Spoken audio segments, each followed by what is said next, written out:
우리나라가 지금 참 잘 사는 나라가 되어 있고요. 지금 전 세계적으로 대한민국 하면은 전에는 노래를 잘하는 나라라고 해가지고 K-팝이라고 해서 한국 노래가 아주 전 세계를 휩쓸더니요. 그 다음에는 뭐 영화가 또 전 세계에서 아주 유명한 영화들을 만들기 시작하면서 우리나라가 전 세계에 또 영화 잘 만드는 나라로 이제 알려지기 시작했어요.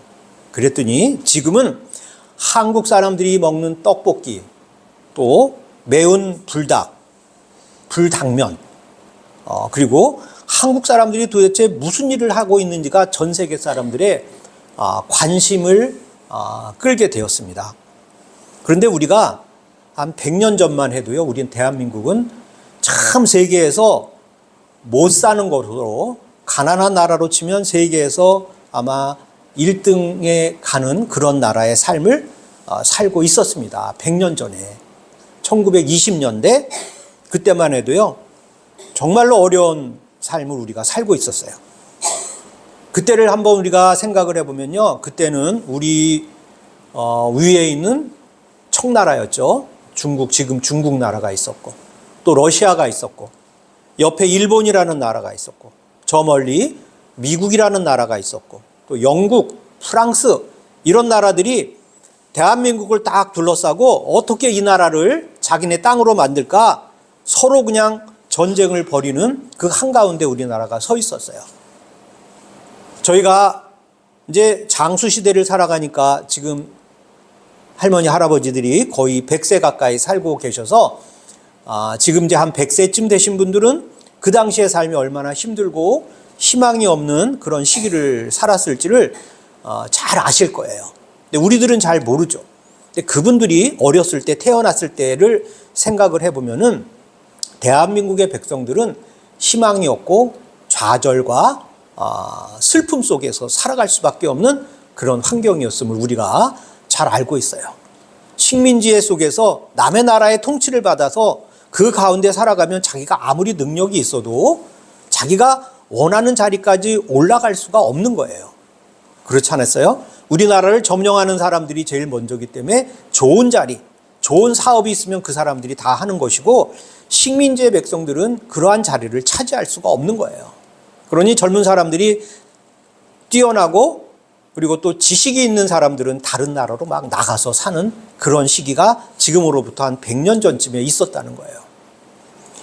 이와 비슷한 시기의 삶을요, 우리가 성경에서 하나님의 백성으로 선택을 받았다고 우리에게 전해지고 있는 이스라엘 백성들의 삶이 우리와 비슷한, 우리가 100년 전에 겪은 비슷한 삶을 이 사람들은 지금으로부터 2700년, 600년 전에 똑같은 삶을 살았어요.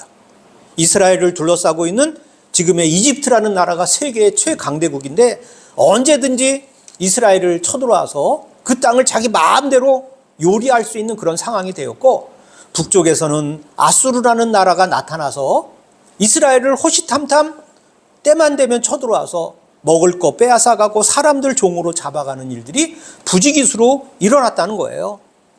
그 당시의 사람들은요, 우리나라가 100년 전에 겪었던 그 절망의 삶이 그분들의 삶은 2700년 전에부터 벌써 벌어지고 있어서 정말로 세상을 살아갈 때 아무런 희망이 없는 그러한 삶을 살고 있었어요.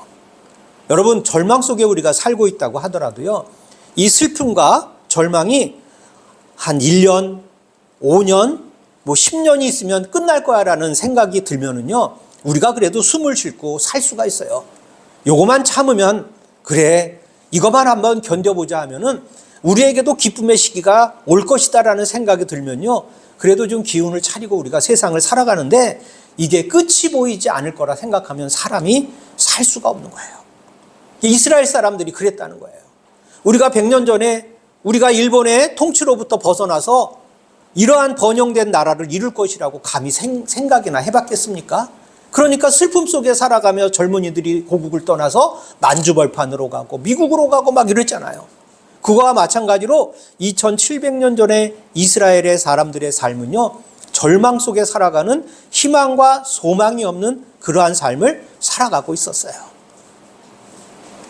우리가 지지난주에 말씀에 이사야서 7장의 말씀을 가지고 우리가 하나님 말씀을 나눴는데, 그때 아수르라는 나라가 강대국으로 힘을 키워가니까 두 나라로 나뉘었던 이스라엘이, 북쪽 이스라엘 나라가 남쪽에 있는 유다에게 제안을 하지 않았어요? 우리 동맹을 맺어서 아수르를 대항을 하는 그러한 우리 동맹을 맺자 했더니, 남쪽에 있는 아하스라는 왕이 정세를 가만 살펴봤더니 북이스라엘하고 손을 잡으면 이게 될 상황이 아니에요. 그래서 어떻게 했어요? 아수르라는 나라에 손을 잡으면서 북이스라엘의 동맹의 제안을 거절했습니다.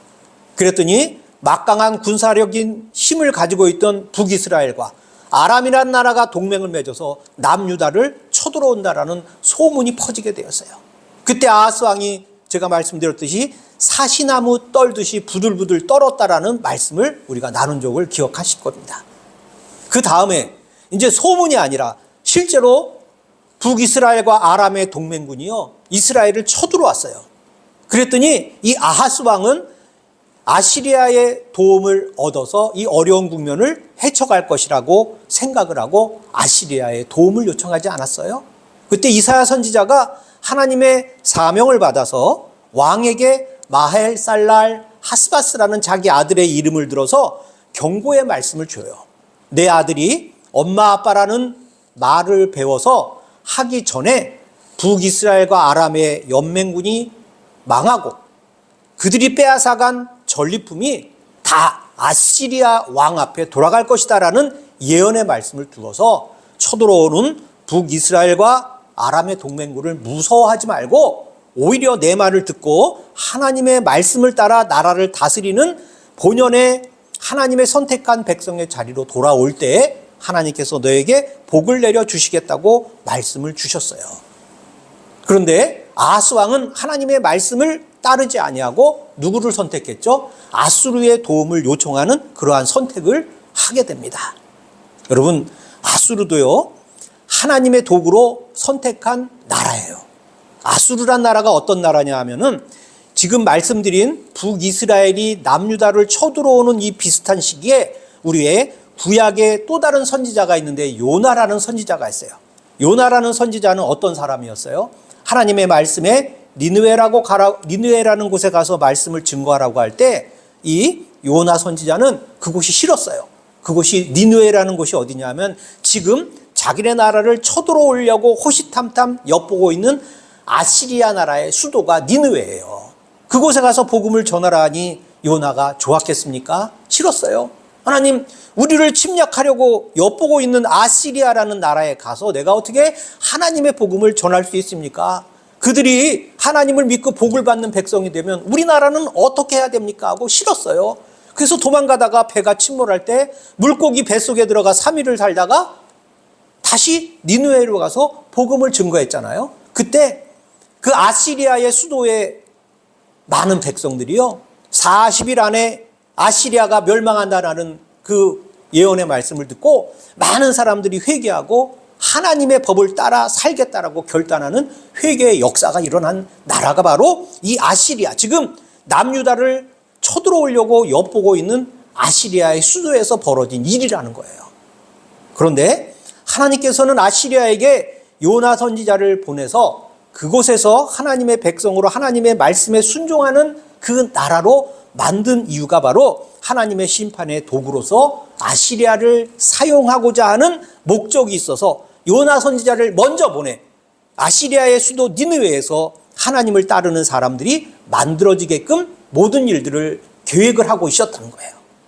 그런데 아시리아는요, 막강한 군사력을 얻고 주변의 나라를 쳐들어가서 아무 힘도 들이지 않고 그냥 거저 남의 땅을 빼앗을 정도의 군사력을 갖게 되니까 이 사람들의 마음에 어떤 마음이 들었냐면 교만한 마음이 찾아오기 시작했어요. 여러분, 이것에서 우리가 느낄 수 있는 하나님의 진리의 말씀을 우리가 느껴야 되는데 그게 뭐냐 하면요, 이 아시리아라는 나라의 니느웨 수도에 가서 하나님의 복음이 선포될 때 많은 사람들이 하나님의 복음을 받아들이는 하나님의 자녀로 살겠다, 자기의 죄를 회백하는 역사가 일어나는 은혜를 받았잖아요. 이 받은 은혜를요, 20, 30년이 지나서 자기네 나라가 번영한 나라가 되고 강대국의 군사력을 가지고 모든 나라를 침공하여 전쟁에서 승리할 수 있는 그 복된 하나님의 축복 속에 살아갈 때 이 사람들이 하나님으로부터 부여받은 죄를 회개받고 하나님의 말씀 안에 살아가겠다고 하는 하나님의 백성이 되어진 그 은혜를요, 20, 30년 만에 국가적인 번영 속에서 과거에 받았던 하나님의 은혜를 잊어먹고 이제는 교만한 마음으로 내가 세상을 살아가도 되겠다라는 이 교만한 마음에 이 아시리아 나라 전체가 빠져들어갔다는 거예요. 그것을 우리가 알아야 돼요. 그러니까 우리는 하나님으로부터 부여받은 은혜가 있으면요, 그것을 쉽게 잊으면 안 된다는 거예요. 그것을 마음에 꼭 붙들고 살아갈 때 하나님의 도구로 우리가 사용되어지는 것이지, 하나님의 은혜를 받을 때는 고맙고 감사해서 눈물을 흘리며 하나님께 감사하는 예배를 드리다가 조금만 지나서 문제가 해결되고 나의 근심과 걱정이 해결되고 염려가 사라지는 그때가 되었을 때 하나님이 언제 나에게 은혜를 베풀어 주었냐? 나는 그것조차 기억하지 못한다. 나의 삶의 모든 것들이 다 나의 능력에 의해서, 나의 노력에 의해서 이루어진 것이라고 생각하면 그때부터 하나님의 은혜가 우리의 곁을 떠나간다는 것을 우리가 꼭 명심해야 된다는 것을 우리에게 알려주고 있는 거예요. 오늘 성경의 말씀에 보면 하나님의 도구로, 하나님은 아시리아를 진노의 막대기로 사용하여서 하나님을 배반한 남유다를 징벌하는 도구로 사용하고자 하셨어요. 그런데 아수리아가 지금 말씀드린 대로 교만한 마음에 빠져들 때요, 아수르에 대한 예언의 말씀이 이사야의 입을 통하여 전해지는 말씀이 이사야서 10장 12절과 19절의 말씀에 기록되어 있습니다. 10장 12절의 말씀, 이사야서의 말씀에 보면, 그러므로 주께서 주의 일을 시온산과 예루살렘에 다 행하신 후에 아수르의 왕의 완악한 마음의 열매와 높은 눈의 자랑을 벌하시리라. 아시리아가 높은 힘을, 군사적인 힘을 가지고 남유다를 쳐들어왔을 때 그들이 하나님의 은혜를 감사하는 것이 아니라 자기의 마음의 열매와 높은 눈을 자랑하실 것인데 그것을 하나님께서 벌하신다라고 이사야 선지자를 통해서 말씀을 주고 있어요. 그 이유가 이사야서 10장 13절 14절의 말씀에 기록되어 있어요. 제가 읽어드릴게요. 그의 말이라는 것은요, 아수르 사람들의 말이에요. 아수르 사람들의 말에 나는 내 손의 힘과 내 지혜로 이 일을 행하였나니 나는 총명한 자라. 열국의 경계선을 걷어치웠고 그들의 재물을 약탈하였으며 또한 용감한 자처럼 위에 거주한 자들을 낮추었으며 내 손은 아수르 사람들의 손이에요. 내 손으로 열국의 재물을 얻은 것은 새의 보금자리를 얻은 같고, 여러분 새의 보금자리는요, 내 손으로 이렇게 갖고 오면 내 거 되는 거예요. 아수르 사람들이 내가 지금 얻은 열국의 재물이 그냥 있는 거 내 손으로 집어왔다라고 말씀하는 거거든요. 그 뒤에 온 세계를 얻은 것은 내버린 알을 주움 같았으니, 온 세계를 자기가 점령하여 빼앗은 것은요, 새의 보금자리를 얻고 보금자리를 얻다 떨어진 알을 그냥 손으로 주운 것과 같이 그냥 거저내가 온 세계를 다 점령하고 있다라는 이 교만한 마음을 지금 성경의 이사야 선지자를 통해서 기록하고 있는 거예요. 자, 날개를 치거나 입을 벌리거나 지적이 하는 것이 하나도 없었다 하는도다. 그냥 가기만 하면 다 내 힘과 내 지혜로 내 총명함을 가지고 모든 세계를 점령하고 모든 세계를 나의 지배하에 두었다. 이런 것들이 다 하나님의 은혜가 아니라 내 손으로 이루어졌다라는 아시리아의 교만에 대해서 하나님은 징벌하시겠다고 이사야 선지자를 통하여 말씀을 주고 계신 거예요. 자, 이러한 아시리아의 공격을 앞두고요, 아하스 왕이 이제 죽고 그 아들 시스기야 왕위에 올라가게 됩니다. 그런데 시스기야 왕은요, 아버지와 같이 하나님을 무시하고 우상을 섬기는 일을 하지 않았어요. 처음에는 종교를 개혁해요. 우상을 섬기는 일을 금지하고 성전을 깨끗하게 하고 예배를 회복했어요. 그래서 북이스라엘 사람들도 남북이 갈라져서 적군이긴 하지만은, 그래 너희들도 하나님을 섬기는 나라 백성이니까 같이 우리 성전에 와서, 이스라엘 사람들은 1년에 3번 예루살렘에 와서 예배를 드려야 하는 절기가 있었잖아요. 그 절기 때 걱정 없이 우리 땅에 와서 성전에서 하나님을 예배하는 그러한 일을 해도 내가 다 너희들 괴롭히지 않고 자유롭게 예배 드릴 수 있게 해줄게라고 그렇게 아주 하나님 앞에 귀한 일을 했어요. 그리고 이분은요, 나중에 병이 들었잖아요. 하나님께 기도했어요. 그랬더니 하나님이 15년의 생명을 연장해 준 주인공이 바로 히스기야 왕이에요. 우리가 보기에는 아주 귀하고 하나님 앞에 온전하게 세워진 왕이었다라는 거죠.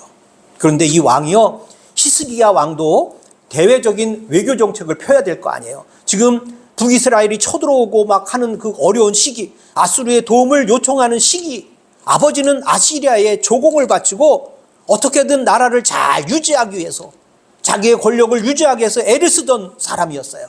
히스기야는 그 길을 따르지 않았어요. 아시리아에 바치는 조공이 금과 은을 갖다 바치는 것이 국가적으로 너무 힘이 붙이기 시작해요. 그래서 어떤 선택을 했냐면 히스기야 왕이 남쪽에 애굽이라는 나라와 동맹을 맺고 아수르를 막으려고 합니다. 아수르가 이 상황을 보고 가만히 있을 수가 있겠습니까? 그래서 군대를 동원해요. 남유다를 쳐들어왔어요. 그래서 예루살렘 성을 제외하고 모든 국토가 다 아수르에 점령당하고 맙니다. 이러한 기간이 계속됐어요. 그래서 히스기야 왕은 조공을 바치기도 했어요. 금을 30달란트, 은이 300달란트인데 이 양이 얼마인지는 지금의 계산으로 헤아릴 수가 없는 것입니다. 자, 이사야 선지자가 이때 또 하나의 예언을 왕에게 합니다. 이사야서 10장 24절 34절과 그 34절 사이의 말씀의 중심적인 내용은 뭐냐면, 아수르의 침공으로 멸망 직전까지 지금 예루살렘이 처해 있지만 하나님은 너희를 도우셔서 기적적으로 너희를 구원하게 될 거라는 예언을 해 주셨어요.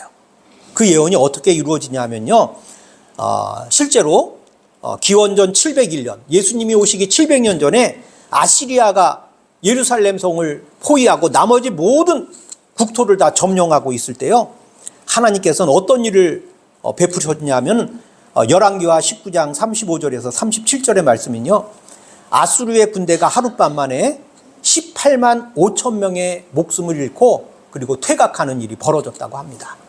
왜 이런 일이 벌어졌냐는 것이 역사학자가 기록되었는데, 그때 쥐 때문에 아수르 군대가 급하게 희생자를 내고 퇴각했다라는 기록을 남긴 기록이 있다라고 제가 읽은 주석 성경에 기록되어 있더라고요.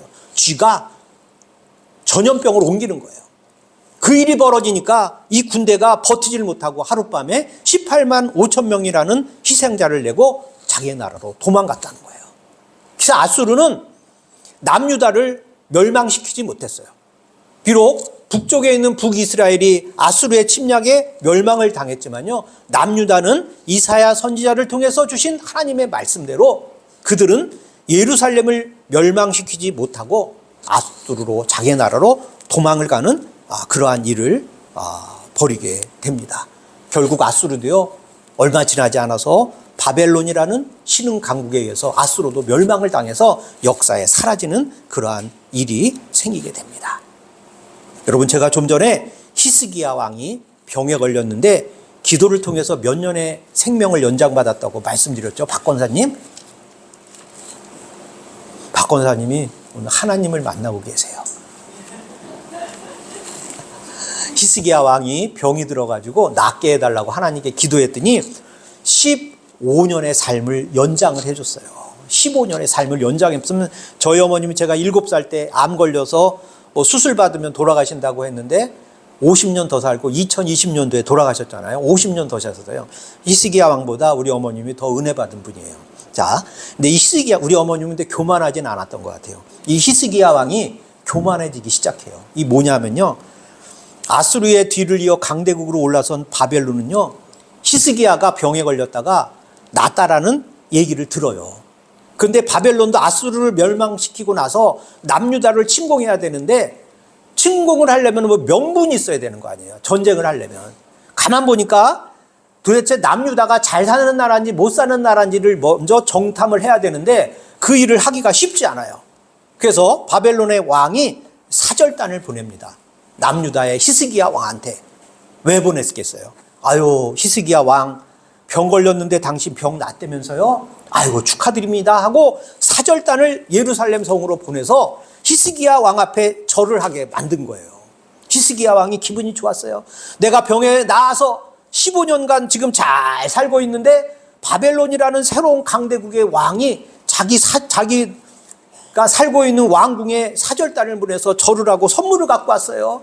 축하한다고. 야, 드디어 내가 북쪽에 있는 강대국 바벨론으로부터 인정받은 왕이 되었구나라는 교만한 마음이 찾아오기 시작한 거예요. 그래서 자랑하는 마음으로 사절단을 데리고 궁궐을 곳곳을 다 보여주는 거예요. 군사시설이 여기 이렇게 잘 돼 있어. 우리는 너희들이 쳐들어와도, 어떠한 군대가 쳐들어와도 우리 성은 멸망하지 않을 정도로 군사시설이 잘 갖추어진 곳이야 하고, 곳곳에, 이곳에 뭐 대포가 있고 여기에 뭐 총이 있고 뭐 그런 걸 다 보여준 거예요. 그리고는 한술 더 떠서 성전까지 보여주는 거예요.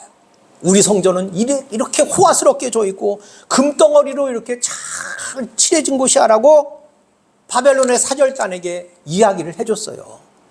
여러분, 자기의 나라로 돌아간 사절단이 자기의 왕에게 뭐라고 보고했겠습니까? 남유다는 가난뱅이 나라예요. 우리가 쳐들어가 봐야 먹을 게 없어요 라고 얘기했겠습니까?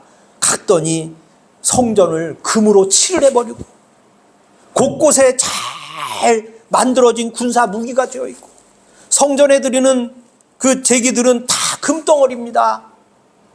대왕님, 빨리 우리가 남유다를 쳐들어가서 그것을 우리가 점령해야 되지 않겠습니까? 라고 이야기하지 않았겠습니까?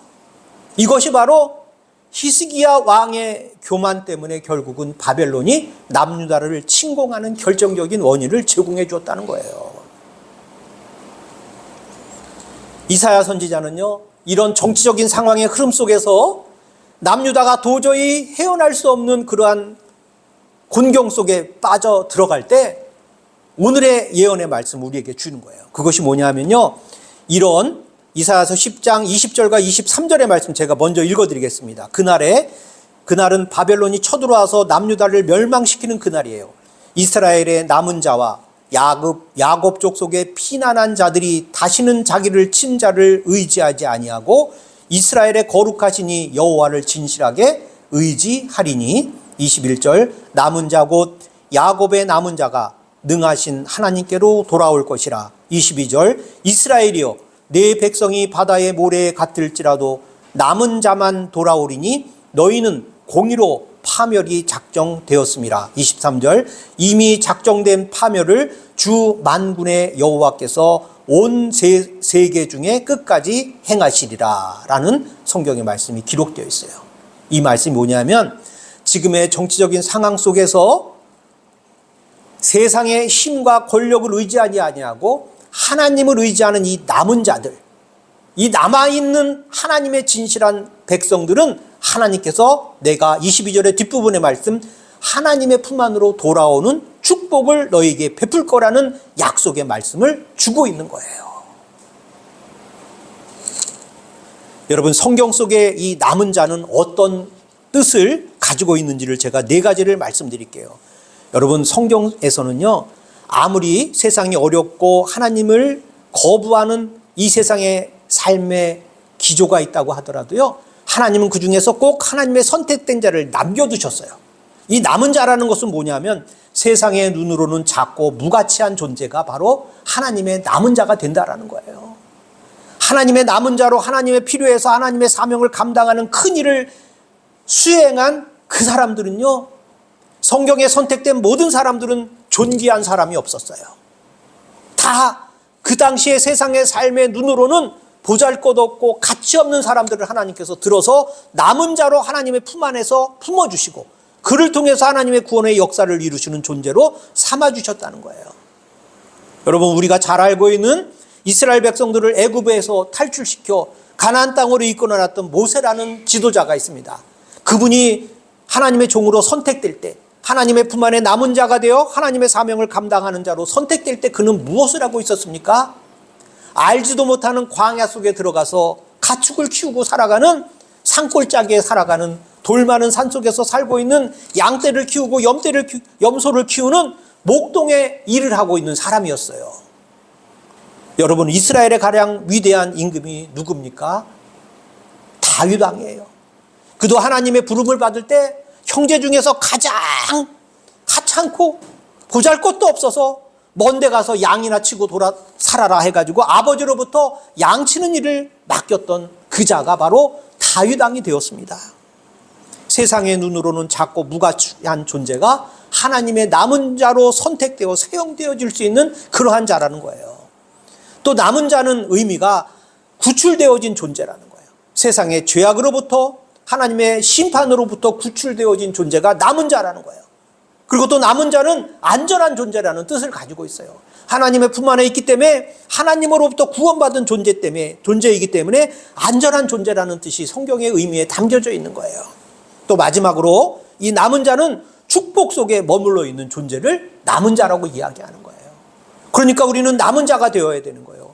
하나님의 사명을 감당하는 자가 되기 위해서 세상의 눈으로는 작고 무가치한 존재이지만 나는 하나님의 품 안에 남아있겠다고 결단할 때 우리는 구출되어진 구원받은 자, 안전한 자로서 축복 속에 머물러 있는 존재로서 하나님의 귀한 사명을 감당할 수 있는 남은 자가 되어진다는 거예요. 어느 세대이든 막론하고 남은 자가 있다고 말씀드렸잖아요. 우리는 남은 자가 되어야 되는 거예요. 세상의 어려움, 시련과 도전과 환경과 질병 속에서 실패 속에서도 나는 하나님의 품 안에 꼭 머물러 있는 남은 자가 되겠다라는 마음의 결단을 가지고 하나님 앞에 남아있을 때 우리는 하나님의 귀한 사명을 감당하는 사람이 되는 것이고 구원받은 자가 되는 것이고 안전한 자가 되는 것이고 하나님의 축복 속에 머물러 있는 삶을 살아가는 존재가 되는 것을 고백하는 저와 여러분이 되시기를 주의 이름으로 축복합니다. 좀 전에 읽어드린 이사야서 10장 22절의 말씀에 이런 말씀이 기록되어 있습니다. 이스라엘이여 네 백성이 바다의 모래 같을지라도 남은 자만 돌아오리니라는 성경의 말씀이 기록되어 있어요. 이스라엘의 수많은 사람들이 하나님의 선택된 백성으로 이 세상에 태어났지만은 세상의 바다의 모래같이 우리가 셀 수 없는 수억만 개의 모래알 같이 존재들이 이 세상에 살아가고 있다 하더라도 하나님의 구원의 부름을 받은 자는 바로 남은 자만 돌아오겠다는 하나님의 선포의 음성이 우리 성경에 기록되어 있음을 우리는 고백하고 믿는 그러한 삶을 살아가야 된다는 것입니다. 우리는 환난과 역경 속에서도 어떠한 공포 속에서도 하나님의 품 안에 남아있는 자가 되어야 합니다. 남는 자는요, 남아있는 자는요, 어떠한 사람이 남아있는 자, 바로 하나님의 약속을 믿는 사람들이 남아있는 자들입니까? 남아있는 자들입니다. 이사야서 11장 1절 오늘 우리가 읽어드린 말씀입니다. 같이 한번 읽겠습니다. 시작. 이새의 줄기에서 한 싹이 나며 그 뿌리에서 한 가지가 나서 결실할 것이요. 여러분, 지금 적군이 쳐들어와서 이스라엘 왕들은 쳐들어오는 외세의 군대 앞에 부들부들 떨며 조공을 바치며 그들의 힘을 의지하여 역경 속에 벗어나려고 하는 몸부림을 치는 사람들이 바로 이새의 줄기, 바로 이새라는 말은 다윗 왕의 혈통을 이새의 줄기라고 이야기하는 거예요. 그 왕들이 지금 쳐들어오는 적군 속에서 부들부들 떨고 조공을 바치고 나라가 멸망하는 상황 속에 처해 있는데도 불구하고 하나님의 약속의 말씀은 뭐냐면 그렇게 힘이 약해지는 이새의 줄기, 그 뿌리 속에서 무엇이 난다고요? 한 싹이 난다는 거예요. 사람의 눈으로는 이미 썩어 빠진 줄기가 되어서 저 나무는 도저히 줄기가 날 수 없는 그 나무라고 사람들이 생각하지만 그 속에서도 싹이 난다는 거예요. 그 싹이 밑에 있는 뿌리에서도 그 뿌리가 자라서 한 가지가 나서 결실할 것이다라는 약속의 말씀이 선포되어지고 있는 것을 우리는 오늘 성경 말씀을 통해서 기억해야 되는 하나님의 말씀입니다. 여러분, 우리의 신앙을 한번 점검해 보시기 바랍니다. 나는 역경 속에, 고난 속에, 근심 속에, 질병에, 그리고 여러 가지 경제적인 문제 속에서 나는 하나님의 품 안에 머물러 있는 그러한 선택을 하며 하나님의 품 안에 남아있는 남은 자로서의 삶을 살아가고 있는가, 그렇지 못한 삶을 살고 있는가를 우리는 스스로 돌아보는 시간을 가져야 하는 것입니다. 두 번째로 남은 자는요, 어떠한 은혜를 받냐면 바로 구원자 메시아를 만나게 됩니다. 나를 구원해 줄 메시아를 만나는 방법은요, 하나님의 은혜 안에 머물러 있을 때에만 내가 나의 예수님을 만나게 되고 그 예수를 통해서 영원한 생명의 축복을 내가 얻게 되는 것이에요. 그래서 우리는 반드시 어떠한 상황이 벌어진다고 하더라도 하나님의 품 안에 남아있는 남은 자가 되어야 하는 것입니다. 사랑하는 성도 여러분, 남은 자가 되십시오.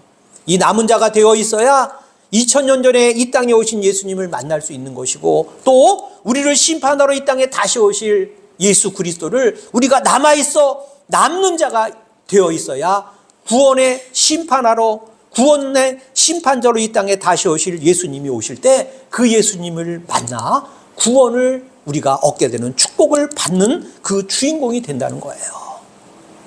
사랑하는 성도 여러분, 우리 며칠 뒤면 이제 크리스마스가 옵니다. 2000년 전에 오신 예수님만 생일 축하하는 그 성탄절이 아니라 우리를 이 땅에서 구원하기 위하여 마지막 재림하여 심판을 하기 위하여 이 땅에 다시 오실 예수님을 기다리는 그러한 성탄절이 되어야 합니다.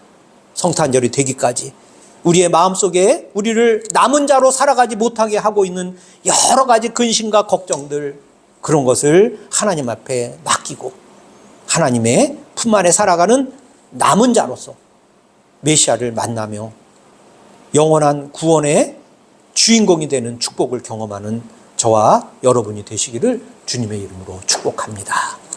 기도합니다.